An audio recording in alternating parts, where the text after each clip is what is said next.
Yeah, mine's 3 o'clock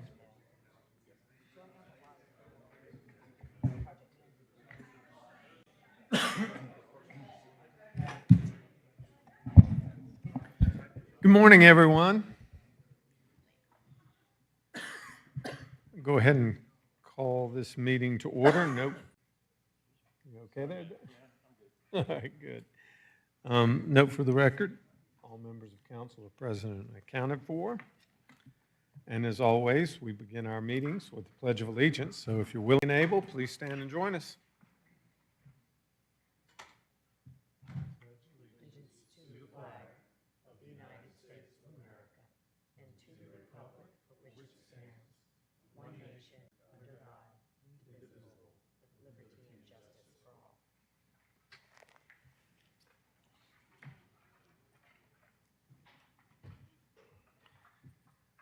So we'll begin with the first public hearing, and for that, I will ask our city attorney, Ms. S. Wine, to announce the public hearing procedures. An individual requesting to be heard on a matter related to the purpose of the hearing must be recognized by the mayor before addressing the city council. Upon rising to speak, the speaker must identify himself or herself and furnish a home or business address before proceeding with any comments or remarks. The council will allow the proponents a total of 10 minutes to speak in support of an application. Opponents will be allowed 10 minutes to speak in opposition. Comments are accepted first from the applicant, followed by persons speaking in favor, and then from those in opposition. Upon conclusion of any opposing comments or presentations, the mayor will allow the applicant to offer rebuttal if any time is remaining in the originally allotted 10 minutes. Thank you, Ms. S. Wine. First item on our public hearing is the fiscal year 2027 budget and millage rate levy. This is the second public hearing. Director Harris, I believe you have the floor on this item.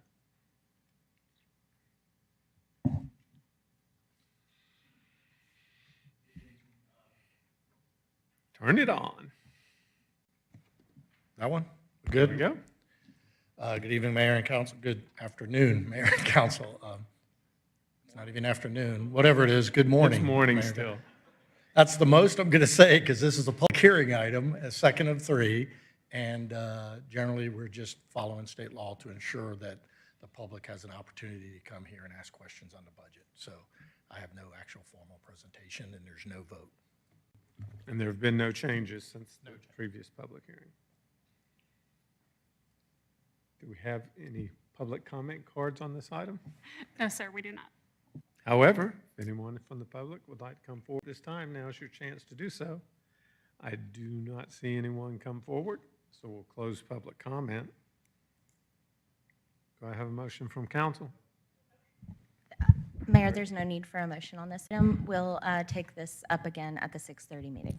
My apologies. Thank you for straightening me out on that item.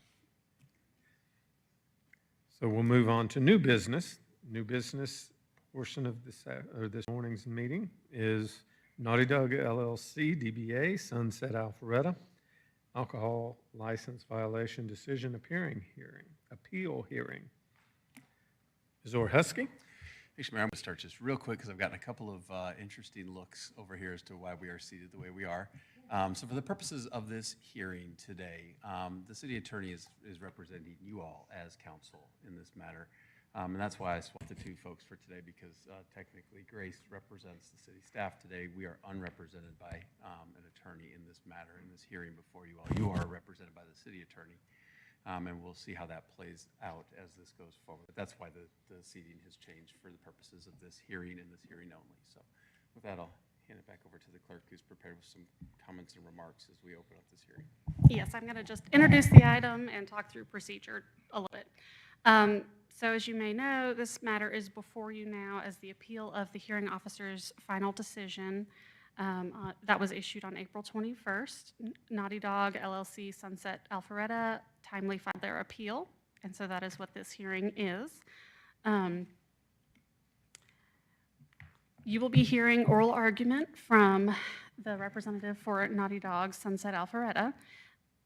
There will be no additional evidence or argument permitted other than what is currently in the record, which you have in your agenda packets. You will base your decision on what you hear today, what's already in the record, and following presentation, you can either sustain, overrule, or modify the order that was issued by the hearing officer. In lieu of suspension or revocation, you may impose a fine upon the licensee not to exceed $1,000 for each violation occurring. The decision shall be final, and the appellant shall have the right to seek a writ of certiorari to the Superior Court of the county within 30 days of the final action of the mayor and city council. The final action of the city council shall be reduced to a written order signed by the mayor. The original of the mayor's order shall be filed in the record of the case, and a copy of the order shall be included in the minutes of the city council meeting, and it will be the responsibility of the city clerk to provide a copy of the order to the appellant. So now I invite Kyle Pass, counsel for Naughty Dog. Thank you. Mayor, council members, it's a pleasure to be here. It's actually the first time I've been in this building, and it's beautiful. I work right across the street, and I represent Naughty Dog Grill LLC, who you guys probably know as Sunset, just down the street. They were cited in early 2026 for failure to pay excise taxes and for a violation of the city's ordinance 4-47. The excise tax issue was resolved through payment by my client, so the only remaining issue that's being appealed before you is whether the hearing officer correctly found that the city established by a preponderance of the evidence that my client violated 4-47. So with that in mind, if I may, I have a copy of that ordinance, if I may pass it out to the council members and the mayor. Yeah.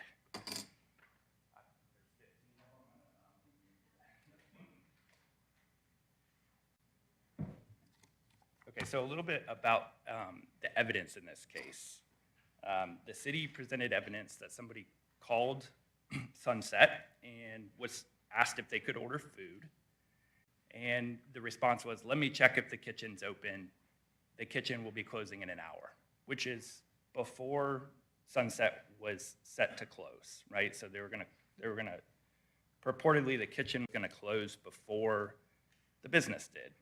And secondly, there's evidence in the record of an officer's body cam footage showing that the kitchen was dark when they went in later, that there were not any employees or lights on the kitchen. And so I want to start today, first of all, I'm going to be fairly brief and respectful of your time, but I want to start with an admission. I think that the evidence did show by a preponderance of the evidence that my client was not prepared to make food at a time that it was open for business. And that's what the hearing officer relied on in making his decision, that it was pretty clear that they weren't ready to make food when the officer went in. And under the ordinance that we're looking at, 4-27, A1, I believe, and I gave you all my copies, it requires, basically in the last sentence, that Sunset be prepared to serve food. So notice the difference there. It doesn't require that Sunset be prepared to make food. It requires Sunset be prepared to serve food. When we're looking at city ordinances, the public is required to take those ordinances based on their plain meaning. The city has the opportunity to draft the ordinance any way that they want to, subject to constitutional law. And if the city meant you have to be prepared to make food at every hour that you're open, they could have put that in the ordinance. That's not what they said. Prepared to serve food is what it says. And we all know how restaurants work. Most items are hot items prepared when you order them. But there's other items like salads, desserts, that can be pre-made, put in a refrigerator, and served without any cook, without any oven being turned on, no stove, nothing. The evidence here does not suggest that Sunset wasn't prepared to serve food. There's no evidence that somebody asked, hey, what food items can I get? And they said nothing. There's no evidence that anybody even actually ordered food. So the crux of today's argument by my client is that based on the plain language of this ordinance, the city has not proven and did not prove below by a preponderance of the evidence that my client wasn't prepared to serve food. Now, there's other requirements in this statute or this ordinance that say, these are the things that you need to do. None of the other ones are in question. My client had the appropriate kitchen equipment, followed all of the other requirements of Section A1. The issue was prepared to serve food. And our position is that the hearing officer below made his own interpretation that that meant prepared to make food. And evidence probably did support the idea that my client wasn't prepared to make food at an hour that it was serving alcohol, but it just simply doesn't establish at all that my client wasn't prepared to serve food. I put in the appeal in the document that was submitted to this council, various menu items that are on my client's menu that would not have required any kitchen staff and would not have required any oven or lights on in the kitchen. Simply a bar back or a bartender or a waiter could go back and get these items. There's no evidence that anybody ordered them and was refused. And essentially, that is the crux of the argument. I don't want to belabor it. It may seem technical, but it's reality for my client. My client does serve items, did have items in the refrigerator that it's prepared to serve. And so essentially, our position is that the evidence below did not support the finding of the hearing officer. I don't know if I'm allowed to take questions, but happy to take questions. Thank you, Mayor. Good to see you, Mr. Paskey. Thank you for showing up here today. I'm interested in your argument. I'm interested almost from a moot court point of view to see how far this goes. Yeah. Under your interpretation, are peanuts food? Yes, absolutely. If a restaurant or a bar has a bowl of peanuts on the bar, does that satisfy? Well, under your hypothetical, this food isn't being served. So no, peanuts or popcorn that are available for free to patrons would not be food that's prepared to serve, so no. And if I'm sitting at the table at Central City Tavern, or who has it that serves popcorn? If somebody I say I'd like a bowl of popcorn that they have available, would that qualify? If it's served under the plain language of this ordinance, as long as that business was prepared to serve food, then yes, that would qualify. And as you interpret this statute, any edible food for consumption that is brought to a customer would then meet your interpretation? Would meet the plain language of the ordinance? Yes, in my opinion, yes. Okay, thank you. Any other questions? Councilman Dorito? Two questions. First, I know you didn't speak much about the excise tax that was paid. Could you advise us on how much excise tax was not paid, and then how long was it before your client remitted payment to the city? Candidly, I can't speak to that because that issue was resolved below. I can say that the ordinance has a mechanism that requires a penalty, and the ordinance procedure is that as long as it's paid in the city accepted payment, that is resolved, and the hearing officer noted that in his order below. Okay. One other question regarding Section 4-47. It talks about being outside a hotel or motel, that you have to have 50% food consumption on the premises. Has Sunset met that despite the kitchen lights being turned off? And So there's no allegation from the city. There was no claim or citation relating to an allegation that they have met that. And certainly I would say that that 50% is across a period of time. In any given hour, your alcohol sales might exceed. But I'm aware. I'd say overall, Overall, have they consistently met that?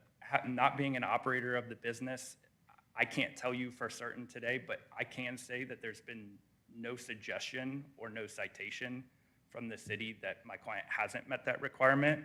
And we are required to file evidence of our food sales and alcohol sales associated with paying those taxes. So my position would be, I hate to be difficult, but first, that's not before us today, but I'm aware of no violation of that ordinance on behalf of my client, or allegation of a violation. The only reason why I asked the question is I believe it's relevant. I'm not an attorney, so. I agree I mean, from it a is. layman's perspective, but if we have an ordinance that requires 50% food sales on any premise that has a liquor license, it's relevant because I'm sure the citation that was given, even though it was not directly attributable to the 50%, as you outlined, it is relevant because there wouldn't have been a basis to issue a citation knowing that the kitchen lights were out and the ovens were off or whatever. So that's why I asked the question, because I do think it's relevant, because you know, if you're meeting that or exceeding it, you know, whether or not the kitchen lights are on or off, it kind of becomes almost a moot point in my eyes, but. Yeah, I mean, I think that the city's position on this is technical, which is why our response is technical, is in that the ordinance does require that the kitchen be prepared to serve food in every hour that it's open for business. So even if you're selling a ton of food and very little alcohol, and then 1 hour before you close, you stop serving food, but you continue to serve alcohol, that would be a violation of this ordinance under the plain, you know, if I'm asking for this council to look at the plain meaning and the natural meaning of this ordinance, the natural meaning is that even if your food sales dominate your alcohol sales, you still have to serve food every hour that you're open, right? And so I understand the relevance as is this business still meeting the other requirements? And my position on that would be yes, the city certainly would have cited my client for that violation as well had it committed that violation, even arguably.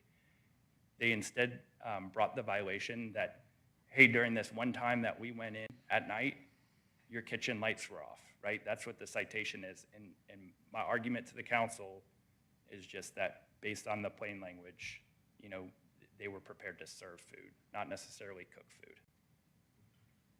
So how often does your client basically not have a, not sure what the right term would be, a full-service kitchen available where there's actually staff there to prepare food, even advanced prepare food to be able to put it properly on the plates and all that good stuff? I mean, how often does that happen? So, but before this citation, that there already were preparing foods, salads, like types of foods that could be ordered after the kitchen staff is dismissed.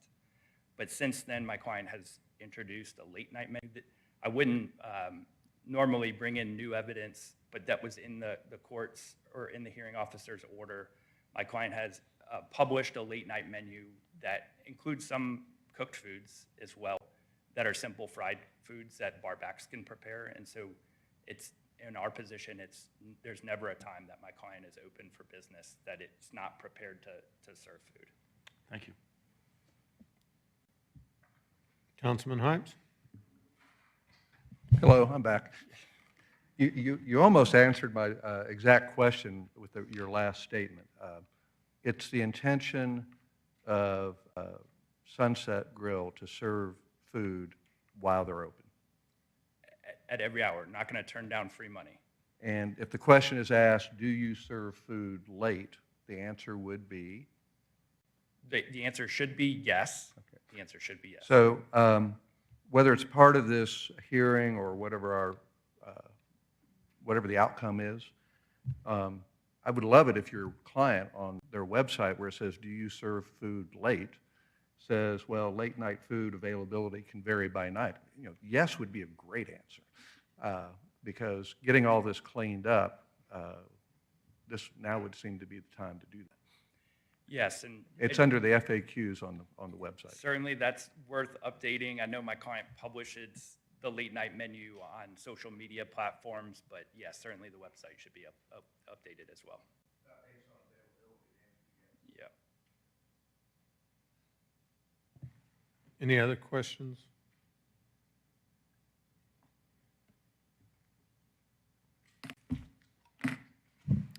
So Mayor and Council, I think this was pretty well introduced by Ms. Stacy at the beginning. But what is before you is whether to uphold or modify or overrule the hearing officer's suspension of the license. So what the hearing officer imposed was a 3-day suspension of the license, and you can either uphold that if you find that there was a violation of the ordinance, you can uphold that. The ordinance actually allows you to convert to a monetary fine, or you can reduce or altogether overrule that suspension. And that would just take the form of a motion, a second, and deliberation and a vote in the ordinary course. Is there anyone on council who would like to present a motion or a discussion? Councilwoman Reeves? Well, we can discuss since we're in a hearing, so if we prefer to lead with a motion, I'm fine with that, but I didn't. Okay, do we have a motion? Yes, sir, Mr. Mayor. I would make a motion this afternoon, this morning, to overrule the findings and uphold the appeal.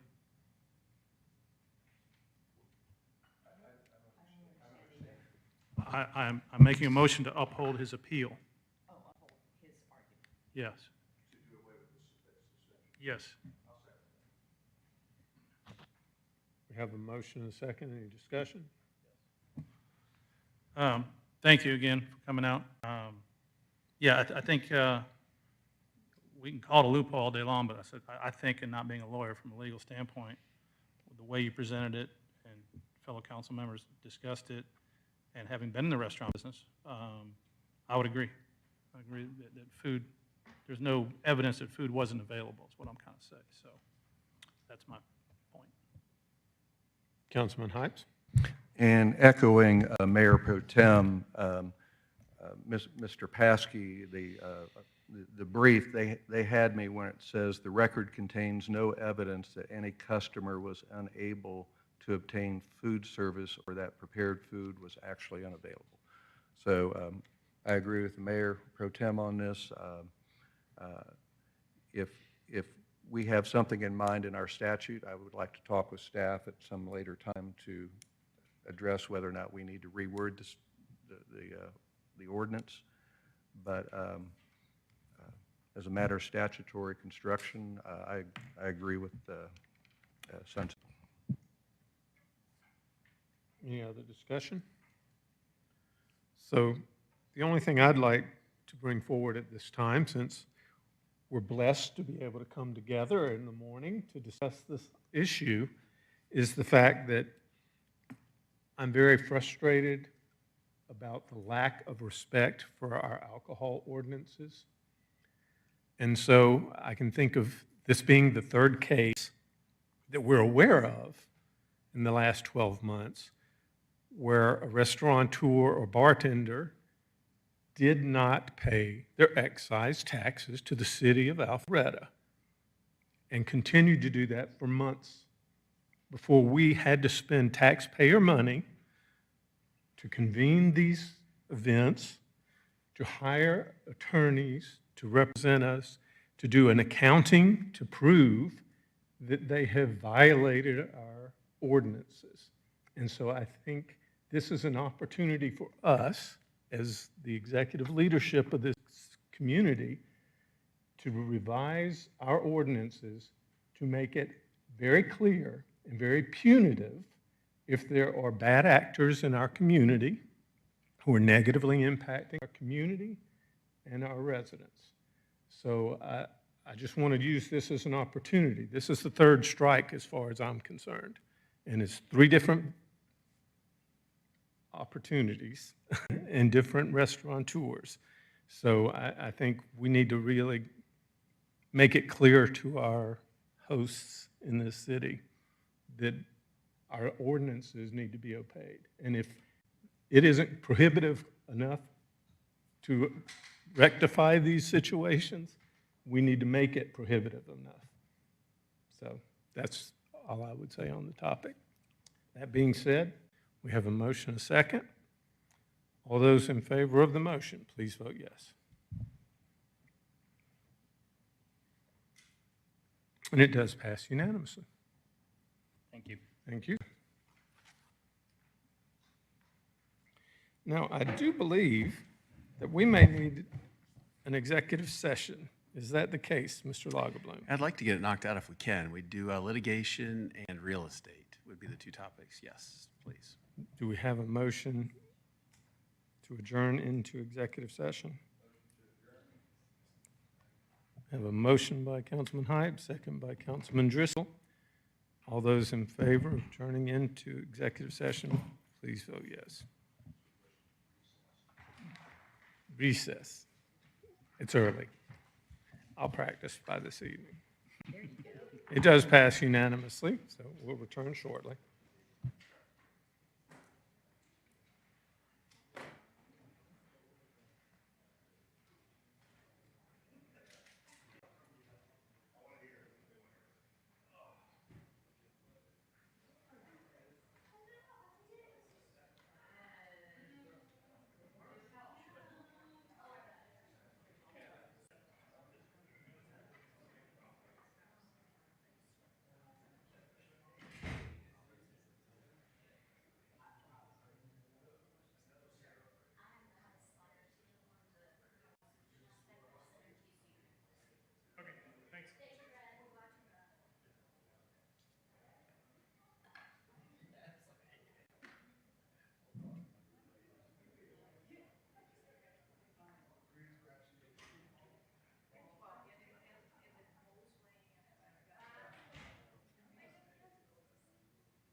Do we have a motion to reconvene? So moved. Have a motion by Councilwoman Reeves, second by Councilman Brady. Any discussion? All those in favor of reconvening, please vote yes. And it does pass unanimously. We have reconvened. Do we have a motion to adjourn? Have a motion by Councilman Driscoll to adjourn. Do we have a second? Second. Second by Councilwoman Reeves. Any discussion? All those in favor of adjourning, please vote yes. Suspenseful. And it passes unanimously. Tonight. We will adjourn.